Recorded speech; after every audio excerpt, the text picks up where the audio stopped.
नमस्कार, news our के खास कार्यक्रम नेशनल वॉइस में आपका स्वागत है। मैं हूं देवेंद्र कुशवाहा।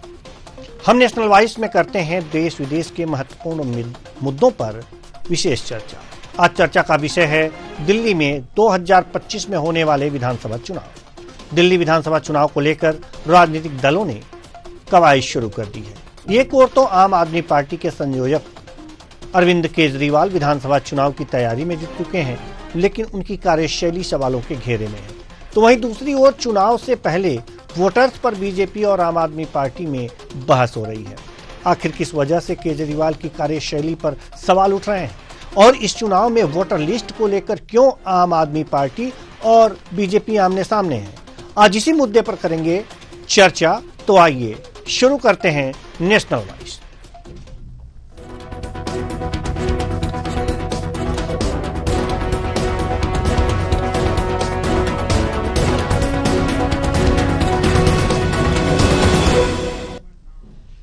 दिल्ली में अगले साल 2025 में विधानसभा के चुनाव होने वाले हैं, जहां अभी आम आदमी पार्टी की सरकार है। 70 सीटों वाली विधानसभा का चुनाव इस बार खास है।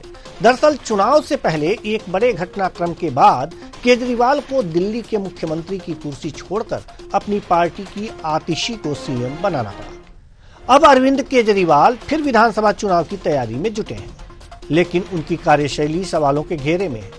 वहीं इस चुनाव में बीजेपी की क्या तैयारी है, जानेंगे सब कुछ। तो आइए शुरू करते हैं।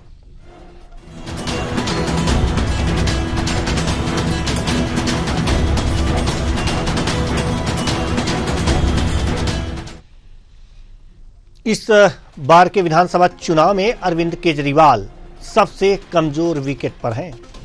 पिछले 3 विधानसभा चुनाव में दिल्ली की जनता ने पूरा विश्वास जताया, जिसके दम पर दिल्ली की तत्कालीन शीला दीक्षित सरकार से टकराकर अरविंद केजरीवाल ने चुनाव लड़ा और सरकार बनाई। लेकिन केजरीवाल अपने वादों पर खरे नहीं उतरे।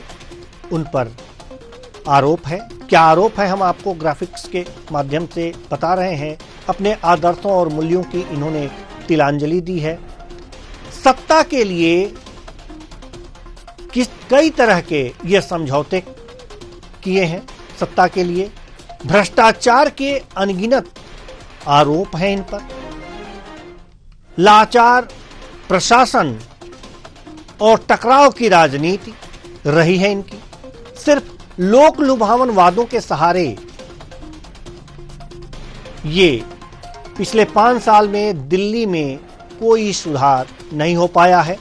सिर्फ लोक लुभावन वादे रहे हैं। प्रदूषण, ट्रांसपोर्ट, साफ सफाई और यमुना, ये विशेष मुद्दा रहा है और आरोप है इन पर तानाशाही रवैया अपनाने का। ये तो आरोप है इन पर। दिल्ली के वोटर्स के आंकड़ों को लेकर बीजेपी और आम आदमी पार्टी में सियासी दंगल छिड़ा हुआ है। आपके संयोजक अरविंद केजरीवाल ने प्रेस कॉन्फ्रेंस करके बीजेपी पर निशाना साधा। उन्होंने कहा कि दिल्ली में बीजेपी ने ऑपरेशन कमल शुरू कर दिया है। वे इस बार फर्जी वोटिंग के सहारे जीतने का प्लान बना रहे हैं। अरविंद केजरीवाल ने बीजेपी पर 3 आरोप लगाए हैं। वो आरोप है, आइए उन आरोपों को भी बताते हैं कि केजरीवाल ने क्या आरोप लगाए हैं। नई दिल्ली विधानसभा में पिछले 15 दिनों में बीजेपी ने 5000 वोटर्स के नाम कटवाने की एप्लीकेशन डाली है। वहीं 7500 नए वोटर्स का जुड़वाने की एप्लीकेशन भी दी है। यह है पहला आरोप जो केजरीवाल जी लगा रहे हैं। वहीं दूसरा आरोप यह है कि मेरी विधानसभा में कुल वोटर्स 1,06,000 हैं। इनमें 5% वोटर्स का नाम डिलीट करवा रहे हैं। 7.5% वोटर्स के नाम जुड़वा रहे हैं। ये आरोप है। तीसरा आरोप क्या है? चुनाव के नाम पर इस देश में खेल हो रहा है। अगर 12% वोट इधर से उधर कर देंगे तो बचेगा क्या? अगर आंकड़ों में गड़बड़ी है तो चुनाव आयोग पर बहुत बड़ा प्रश्न चिन्ह लग जाता है। यह आरोप इनका तीसरा आरोप है। अब सुन लेते हैं आम आदमी पार्टी के संयोजक अरविंद केजरीवाल ने क्या कुछ कहा है। ना कोई सीएम फेस है, उनके पास ना कोई दिल्ली के लिए विजन है कि वो दिल्ली वालों के लिए क्या करना चाहते हैं, क्या करेंगे। ना उनके पास कैंडिडेट्स हैं। अब बीजेपी बेईमानी से चुनाव लड़के किसी भी तरह से जीतना चाहती है और वो सारे हथकंडे अपना रही है। एक तरह से भारतीय जनतंत्र को उसने ताक पे रख दिया है। उनकी बला से देश जाए भाड़ में, किसी भी हालत में वो चुनाव जीतना चाहते हैं, लेकिन दिल्ली की जनता ये होने नहीं देगी। जो हथकंडे इन लोगों ने महाराष्ट्र और हरियाणा में ऐसा कहा जाता है कि अपनाए, उन हथकंडों से दिल्ली में उनको जीतने नहीं देंगे। अभी थोड़े दिन पहले हम लोगों ने आपको बताया था कि किस तरह से इन्होंने एक ही विधानसभा में शादरा में 11,008 वोट काटने के लिए एप्लीकेशन दी। बकायदा बीजेपी के लेटर हेड पे बीजेपी की मोहर लगा के 11,008 वोट एक ही विधानसभा में काटने के लिए दी। वो विधानसभा पिछली बार हम 5,000 वोट से जीते थे। अगर ये 11,000 वोट कट जाते तो जीतने के कोई चांस ही नहीं थे, लेकिन ये पकड़ में आ गए, रंगे हाथों पकड़े गए और उसके बाद वो 11,000 वोटर डिलीशन जो है वो नहीं हो पाए। चुनाव आयोग के नीचे के अधिकारी उनके ऊपर डिलीशन पे काम भी करना चालू कर दिया था, लेकिन हम चीफ इलेक्शन कमिश्नर साहब का शुक्रिया अदा करना चाहते हैं कि उनके इंटरवेंशन से ये रुक गया और उसके बाद फिर ये 11,000 डिलीशन नहीं हो पाए। आज मैं अपनी विधानसभा के कुछ डेटा आपके सामने रख रहा हूं। नई दिल्ली विधानसभा के, नई दिल्ली विधानसभा का इनका ऑपरेशन लोटस 15 दिसंबर से चालू। चुनाव के लिए आम आदमी पार्टी। दिल्ली बीजेपी के प्रदेश अध्यक्ष वीरेंद्र सचदेवा ने वोटर लिस्ट मामले में अरविंद केजरीवाल पर पलटवार किया है। वीरेंद्र सचदेवा ने कहा है कि विधानसभा चुनाव से पहले लाखों की संख्या में वोट कैसे बढ़ रहे हैं। एक भी फर्जी मतदाता वोट डालेगा तो जेल जाएगा। पूरी जांच पड़ताल इसकी होनी चाहिए। इसमें अरविंद केजरीवाल की सरकार शामिल है। सुनिए वीरेंद्र सचदेवा को। सीट से बीजेपी का आला कमान विधानसभा चुनाव जीतना है तो अरविंद केजरीवाल और उसकी आम आदमी पार्टी किस निचले स्तर तक जा सकती है, आज उसकी एक वानगी आपको हम दिखाते हैं। और वो दिखाने से पहले थोड़े से आंकड़े पर जरा ध्यान दीजिएगा। 2014 का लोकसभा चुनाव होता है। दिल्ली में मतदाताओं की संख्या 1,19 लाख। 2015 का विधानसभा चुनाव होता है। अचानक मतदाताओं की संख्या हो जाती है 1,33 लाख। 14 लाख से सीधा 33 लाख, मतलब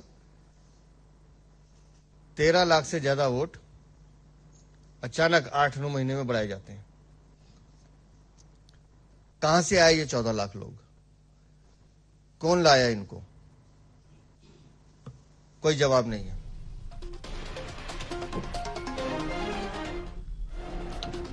एक जरूरी बात यह भी जान लेते हैं कि वोटर्स का नाम ऐड करवाने और हटाने के लिए आखिर कानून क्या कहता है, नियम क्या कहते हैं। तो आइए यह भी जान लेते हैं।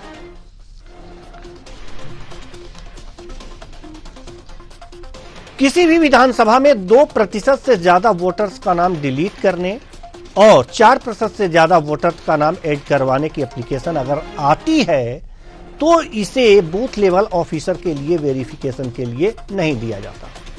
इसे रिटर्निंग ऑफिसर को दिया जाता है। वह पर्सनली एक एक घर जाकर वेरीफाई करता है। तो यह है नियम। और इस जो नियम के अंतर्गत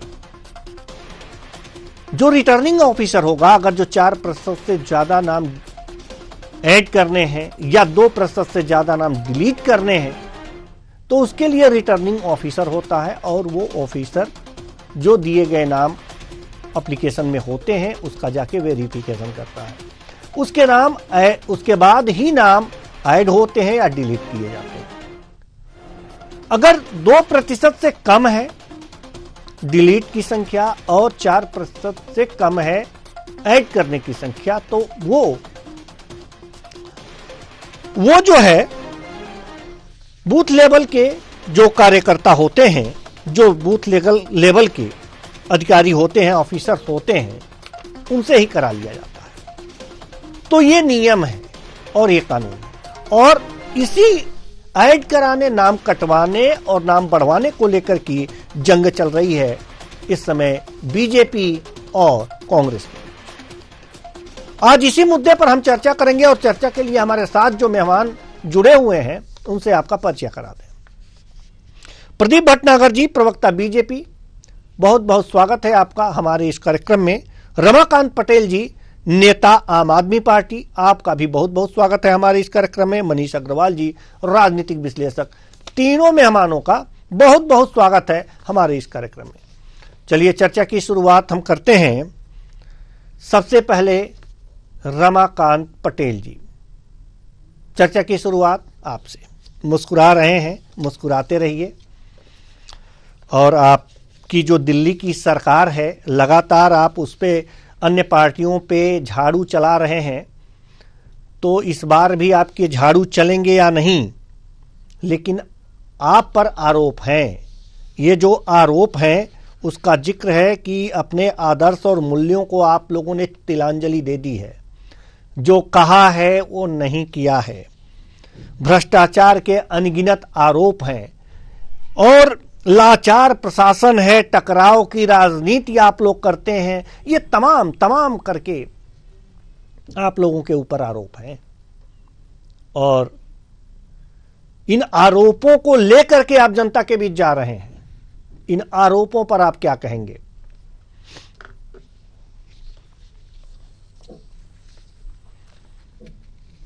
जी रमाकांत पटेल जी, चलिए रमाकांत पटेल जी से जब सवालों की बौछार हुई तो नेटवर्क प्रॉब्लम आ गई, तो अब प्रदीप भटनागर जी मुस्कुरा रहे हैं, आपके पास हम आना चाहेंगे। प्रदीप भटनागर जी, आरोप तो आपके ऊपर भी केजरीवाल जी ने लगाए हैं, 3 ही लगाए हैं गिन के, आप लोगों ने तो बहुत ज़्यादा लगा दिए हैं। आरोप जरा चला दीजिए। अगर जो ग्राफिक्स में पहला जीएफएक्स, तो माफ़ कीजिएगा, दूसरा जीएफएक्स बीजेपी का आरोप है, तो बहुत अच्छा रहेगा, हमारे दर्शक भी आरोपों को देखते रहेंगे। पहला आरोप इन्होंने यह लगाया कि 15 दिनों में बीजेपी ने 5000 वोटर्स नाम कटवाने का एप्लीकेशन डाली है। वहीं 7500 नए वोटर्स का नाम जुड़वाने की एप्लीकेशन भी दी है। दूसरा आरोप यह है कि चुनाव के नाम पर इस देश में खेल हो रहा है। अगर 12% वोट इधर से उधर कर देंगे तो बचेगा क्या? यानी कि आप लोग वोट इधर से उधर करने का, यानी कि वोटर लिस्ट जो बन रही है उसमें कुछ गड़बड़ करने की पूरी प्रक्रिया में हैं आप लोग।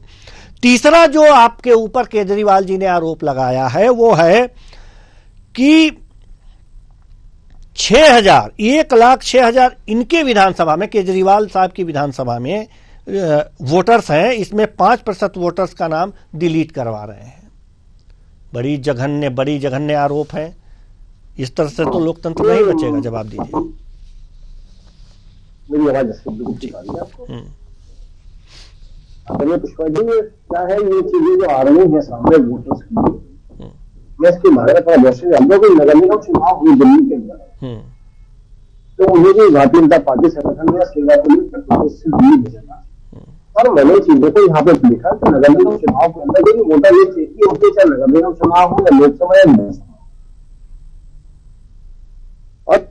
हमें उम्मीद थी ऐसी बहुत अच्छे वोटों से जीती था। जब हमने सर्वे करा और जब हमने वोटिंग हुई, जिस दिन फिर देखे कि भारतीय जनता पार्टी को वोटों के नाम से लिस्ट में नाम ही गाया गया है, और लिस्ट में नाम है मगर अंदर नाम नहीं है।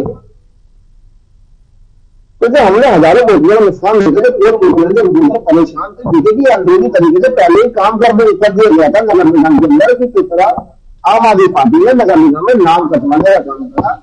जो वोट हैं शहर के, क्योंकि भाजपा का नियम में ना आता है, आज ये वोट दोबारा से बनवाए जा रहे इसी चक्कर में।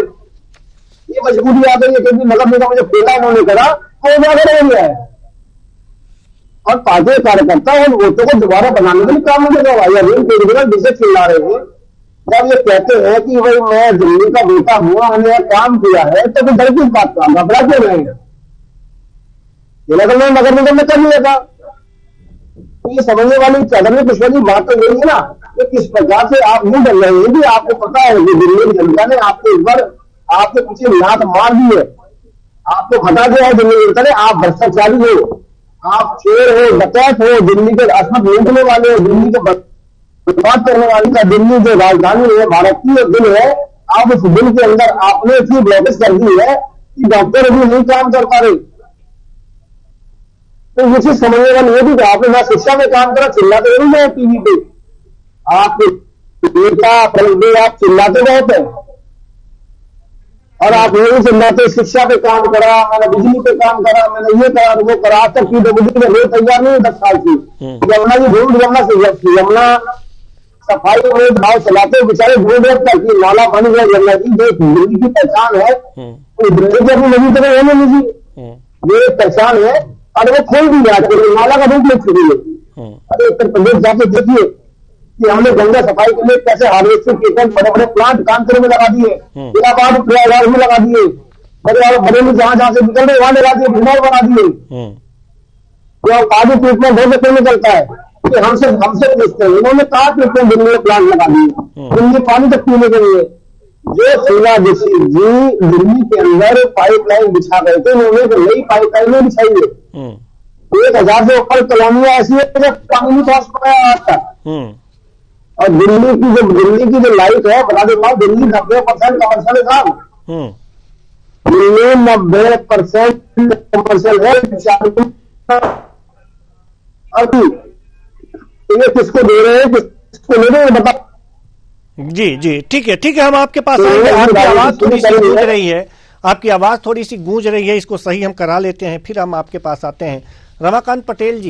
रमाकांत पटेल जी, हमने आपसे सवाल पूछा था, शायद आपको याद हो ना हो, क्योंकि नेटवर्क अटक गया था कहीं, तो आपकी फ्रेम अटक गई थी, तो हम एक बार सवाल वही दोहरा लेते हैं कि आम आदमी पार्टी पर बहुत सारे आरोप हैं, तानाशाही का, भ्रष्टाचार का, अपने आदर्श और मूल्यों को तिलांजलि देने का, सत्ता के लिए कई तरह के समझौते, किसी भी तरह के समझौते करने का, टकराव की राजनीति करने का, लाचार प्रशासन का, बड़े आरोप हैं। क्या कहेंगे आप इस आरोपों पे? देखिए देवेंद्र जी, भारतीय जनता पार्टी के पास में दिल्ली में चुनाव का कोई मुद्दा नहीं है, इसलिए सिर्फ और सिर्फ अरविंद केजरीवाल जी को कोसना, उनको गाली देना और आरोप लगाना, इसके अलावा भारतीय जनता पार्टी के पास कोई एजेंडा नहीं है। आप बतलाइए कि देश में ऐसा कौन सा राज्य है जहां पर 24 घंटे बिजली मिलती हो? देखेंगे तो दिल्ली, आम आदमी पार्टी के शासन में फ्री बिजली मिलती है, दिल्ली में मिलती है। अच्छे स्कूल कहां पर है? दिल्ली में है। अच्छे इलाज की व्यवस्था कहां पर है? दिल्ली में है। तो मुफ्त पानी कहां मिलता है? दिल्ली में मिलता है। अब देखिए ना, आप जो बात कह रहे हैं ना, नहीं रमाकांत जी, जो आप बात कर रहे हैं, हम सुन रहे हैं, जो आप बात कह रहे हैं ना, प्रदीप भटनागर जी ने कहा है कि यही लोग चिल्ला चिल्ला के कहते हैं। अब देख लीजिए, ये तो एक आरोप भी है जी। ठीक है, मैं कहता हूं भारतीय जनता पार्टी की 20 राज्यों में सरकार है, जो सुविधाएं हम दिल्ली के लोगों को दे रहे हैं भारतीय जनता पार्टी अपने बाकी के राज्यों में दे दे, तो एक तो ये हो जाएगा कि उनको काम करना आता है। दूसरा, इनके पास में सीधे तरीके से चुनाव लड़ने के लिए ना तो कोई विजन है, ना तो इनके पास कोई एजेंडा है। दिल्ली के लोगों ने भारतीय जनता पार्टी को पिछले 10 सालों में सिर्फ एक काम दिया था, दिल्ली की कानून व्यवस्था सुधारने का काम। और दिल्ली की कानून व्यवस्था किस प्रकार की है मैं बतलाऊं, आप बतला ही रहे हैं कि किस प्रकार से गैंगवार हो रहा है, बलात्कार हो रहा है, तो इसके लिए सीधे तौर पर देश के गृह मंत्री जिम्मेदार हैं। और एक चीज हमने और आपने, आपका तो इतना लंबा राजनीतिक अनुभव है, आप टीवी में जो है मुद्दों को उठाते हैं। क्या आपने कभी देखा पूरे देश में कभी ऐसा हुआ कि खुल्लम खुल्ला कोई 1000 1100 रुपए बांट रहा हो और कह रहा हो कि ये लो पैसा और हमको वोट दे देना? हमने देखा था भारतीय जनता पार्टी के लोग पिछले चुनाव में रात के 1:30 बजे 12 बजे दारू का पौवा और 100 का नोट लेकर के जाते थे झुग्गियों में और वोट खरीदने का काम करते थे। वो रात के 12 बजे अंधेरे में करते थे, लेकिन यहां पर तो पुलिस के प्रोटेक्शन में दिल्ली में, नई दिल्ली विधानसभा में भारतीय जनता पार्टी के नेता पैसा बांट रहे हैं, करोड़ों रुपए कैश रखा हुआ है उनके पास में, और खुल्लम खुल्ला लोकतंत्र का मजाक उड़ा रहे हैं। ना चुनाव आयोग कुछ कर पा रहा है, ना ईडी कुछ कर पा रही है, पुलिस उनकी सुरक्षा कर रही है। तो इस प्रकार का भी समय भारतीय जनता पार्टी के राज्य में आपने भी देखा और हमने भी देखा और दिल्ली की जनता भी देख रही है। और आखिरी बात, आखिरी बात देवेंद्र जी कि दिल्ली की जनता बड़ी होशियार है। दिल्ली की जनता जानती है कि ये जो अभी चुनाव के पहले 1000 रुपए दे रहे हैं, चुनाव के बाद ये वसूलने वाले हैं। ये सुविधाएं जो दिल्ली के लोगों को मिलती है, भाजपा वाले अगर गलती से आ गए तो ये सारी छीन लेंगे। तो दिल्ली के लोग कहते हैं पैसा तो हम भाजपाइयों से लेंगे, लेकिन वोट हम केजरीवाल जी को ही देंगे, जिनके आने से बिजली, पानी, स्कूल, अस्पताल की व्यवस्था होगी, अच्छी सड़क बनेगी, अच्छी नाली बनेगी। जो दिल्ली के लोग कर रहे हैं, दिल्ली के लोग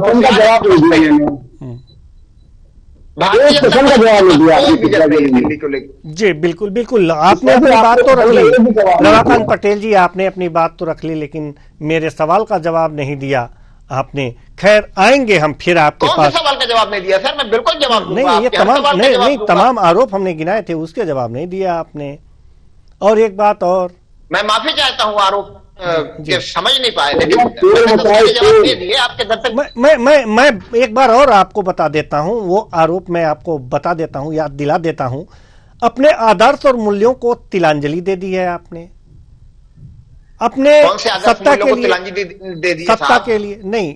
देवेंद्र जी आप बताइए, ये बताएंगे ना, ये भटनागर जी बताएंगे ना। जनता की सेवा करने नहीं, ठीक है ना, तो भटनागर जी तो बैठे हैं ना बतलाने के लिए, यही तो आरोप लगाते हैं लोग। अच्छा, तो एक चीज भटनागर जी से चुनाव से पहले 2 करोड़ रोजगार का वादा किसने किया था? काला धन लाने का वादा किसने किया था? 15 लाख देने का वादा किसने किया था? इन्होंने क्या किया? 15 लाख देने के बजाय 15,000 रुपए जो हमारे खाते में था वो भी नोटबंदी करके छीनने का काम किया है। रोजगार देने की बजाय छीनने का काम किया है। किसानों की आमदनी करने की बजाय आज खत्म करने का काम किया। तो तिलांजलि कौन दे रहा है? ठीक है, आएंगे। ये जवाब तैयार रखिएगा, प्रदीप भटनागर जी जवाब तैयार रखिएगा। नहीं, प्रदीप भटनागर जी जवाब तैयार रखिएगा। समय मनीष अग्रवाल जी के पास जाने का है। नहीं, समय मनीष अग्रवाल जी के पास जाने का है ना, तो आप जवाब तैयार रखिएगा। प्रदीप भटनागर जी, आप पे भी आरोप आ गए और आप पर आरोप लगा रहे हैं और आप बीजेपी पे आरोप लगा रही है।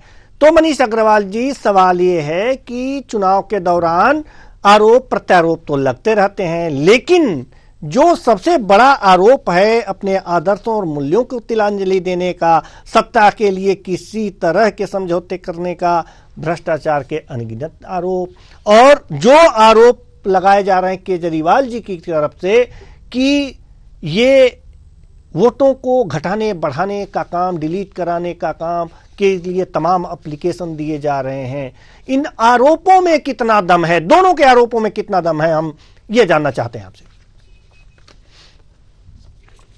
नमस्कार देवेंद्र जी, मैं पहले आपके आरोपों को जो आपने केजरीवाल जी पे लगाए थे उसका जवाब देने की कोशिश करता हूं। देखिए, केजरीवाल जी और उनकी पार्टी को किसी भी आरोप का जवाब देने की जरूरत नहीं है, क्योंकि अगर हमें आपको सही याद है तो केजरीवाल जी और उनकी पार्टी का जन्म ही दूसरी पार्टियों पे आरोप लगा के हुआ था।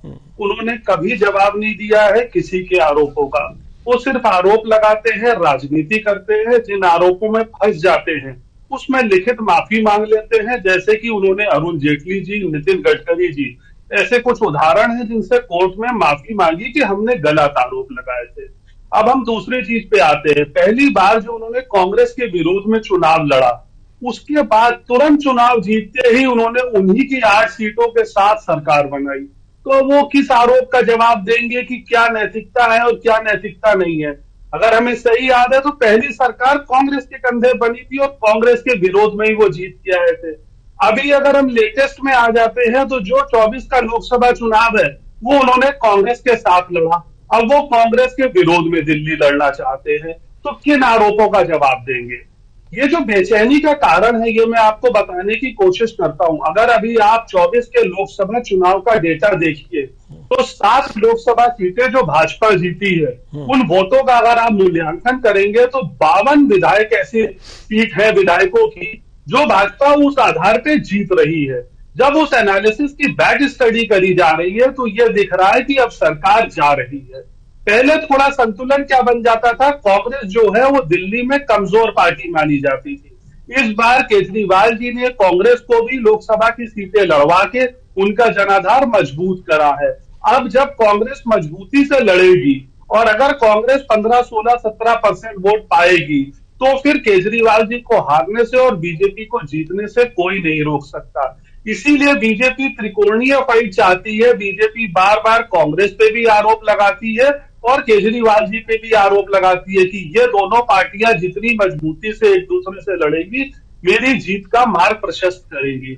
अब केजरीवाल जी जो अपनी सीट के लिए कह रहे हैं, जहां पे वोटर एडिशन और डिलीशन की बात हो रही है, अभी आप देखिएगा चुनाव से पहले मुझे 99% ये उम्मीद है कि केजरीवाल जी अपनी सीट भी बदल लेंगे, क्योंकि उन्हें अपनी सीट पे भी हार होती दिख रही है। चौथी चीज, जो नैतिकता की सबसे बड़ी चीज है, केजरीवाल जी जिन योजनाओं को पब्लिक के समक्ष डिक्लेयर कर रहे हैं, जैसे महिला सम्मान योजना है या संजीवनी योजना है, ये आम आदमी पार्टी के कन्वेयर के रूप में कर रहे हैं। मुख्यमंत्री वो नहीं है इस समय दिल्ली के, उन्हें ये समझना होगा। इस तरीके की घोषणाएं मुख्यमंत्री संवैधानिक रूप पे अगर करता है, तभी उसे कानूनी मान्यता मिलती है, तभी आप लोगों का डेटा इकट्ठा कर सकते हो। वरना ये पोस्ट पोल है। पोस्ट पोल आप इन वादों को इम्प्लीमेंट करा सकते हो, प्री पोल आप इस पे कार्रवाई नहीं कर सकते हो। ये चीजें आपको ध्यान में रखनी पड़ेगी। और एक सबसे बड़ी बात जो मैं कहना चाहूंगा, अगर केजरीवाल जी को जो बेल मिली है, उस जजमेंट को आप पढ़ेंगे, उसमें ये कहीं नहीं लिखा कि अगर 25 में आम आदमी पार्टी जीत तो केजरीवाल जी फिर से मुख्यमंत्री बन सकते हैं। उसमें ये बिल्कुल साफ लिखा है कि जब तक ये बेल पे है, किसी भी संवैधानिक दायित्व को ये नहीं ले सकते। तो दिल्ली की जनता को ये झूठ क्यों बता रहे हैं कि मुझे 25 पे मुख्यमंत्री बनाइए? बाकी और कोई सवाल बचा हो तो आप मुझे बताइए, मैं उसका जवाब देने की कोशिश करता हूँ। जी बिल्कुल, हम आएंगे, आपके पास आएंगे। कम समय है, इसलिए जल्दी जल्दी हम चाहेंगे कि सभी प्रवक्ता महोदय और हमारे जो राजनीतिक विश्लेषक हैं, उनसे हम जल्दी जल्दी एक एक सवाल लेते जाएं और जल्दी जल्दी जवाब मिलता जाए। प्रदीप भटनागर जी, आप जी जी मैं नहीं बोलूंगा, पटेल जी जी देखिए देवेंद्र जी, मैं जवाब दूं? हाँ जी जी देखिए मनीष जी को मैं सुन रहा था, गजब के आरोप लगा रहे हैं। अगर कोर्ट की बात कर रहे हैं कि कोर्ट ने मना किया है, दस्तखत नहीं और ऐसा नहीं और वैसा नहीं, तो इनको पता होना चाहिए कि अरविंद केजरीवाल जी पहले ही उसी फाइल पे दस्तखत करते थे जो केवल एलजी के पास जाती थी, और आज कोर्ट ने उन फाइलों पे दस्तखत करने के लिए अरविंद जी को मना नहीं किया है, रोक नहीं लगाई है। तो मनीष जी कुछ भी बोले, दिल्ली की जनता इनसे ज्यादा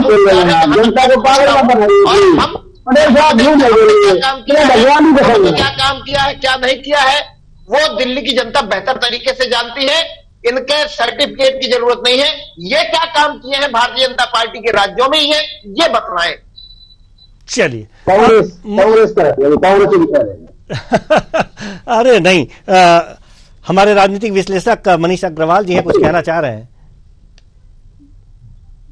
देखिए, मैं पूछना चाहूंगा कि ये कह रहे हैं अगर कोर्ट ने उन्हें अलाउ करा है तो कौन सी फाइल उन्होंने साइन करी है बेल के बाद से? क्या ये किसी एक फाइल का नाम बता सकते? नहीं बता सकते, नहीं साइन कर सकते। पहले वो बिना पोर्टफोलियो के मुख्यमंत्री की बातें कर रहे हैं। आप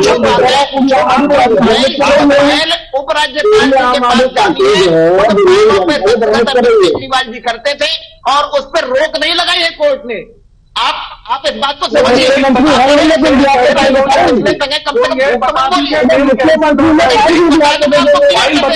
मैं आपको बतला देता हूँ, यहीं पर रोक नहीं लगाई है। अरे कोर्ट बताइए, फाइल का नाम बताइए। मुख्यमंत्री है ना, साइन करने भाई लोग, अरविंद केजरीवाल मुख्यमंत्री है, जब देंगे एक विधायक के रूप में फाइल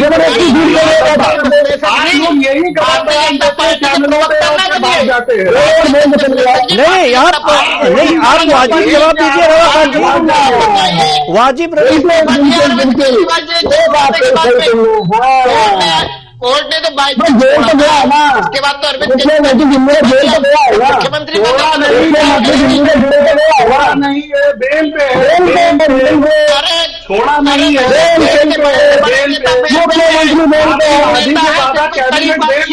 सजा मिली थी उनको। नाम जानते हैं आप?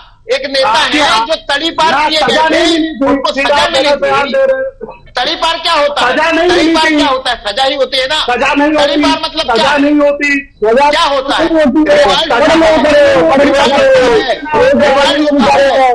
चलिए रमाकांत जी चारों तरफ से घिरे हुए नजर आ रहे हैं और व्यक्ति का गुणगान करते हैं आप लोग। जी अब समय नहीं है, नहीं तो इस चर्चा को हम और आगे बढ़ाते। बहुत बहुत धन्यवाद, बहुत धन्यवाद सभी मेहमानों का, आप आए और अपने अपने विचार साझा किए। आरोपों का दांव है और देखिए कितना सियासी ताव है कि कोई भी बात कैसे कही जाए, सार्थक जवाब मिल पाना बड़ा मुश्किल है।